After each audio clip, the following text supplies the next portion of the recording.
I reported my manager for bullying 6 months ago. An HR investigated and couldn't substantiate my claims. You're trapped between a manager who's now carefully hostile and colleagues who've decided you're radioactive. Welcome to The Fixer. I'm Leah, and this week's query reads as follows. Dear Leah, I reported my manager for bullying 6 months ago. An HR investigated and couldn't substantiate my claims.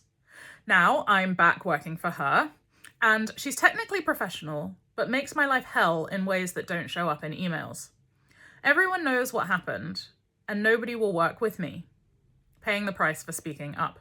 Dear paying the price for speaking up. Here's what's happening.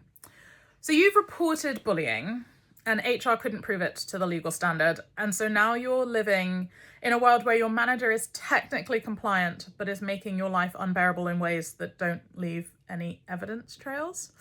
So everyone else knows that you've reported her, but nobody wants to be associated with you in case they're next. Whew. Well, you're probably stuck because you're trapped between a manager who's now carefully hostile and colleagues who've decided you're radioactive. So if HR has closed the investigation, but the relationship isn't repaired, you probably need some instructions. Here's what you might like to try instead.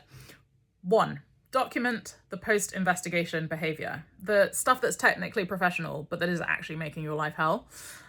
Because that's actually retaliation, and HR might care about that even if they didn't care about the original complaint. Secondly, why not ask HR directly what happens now?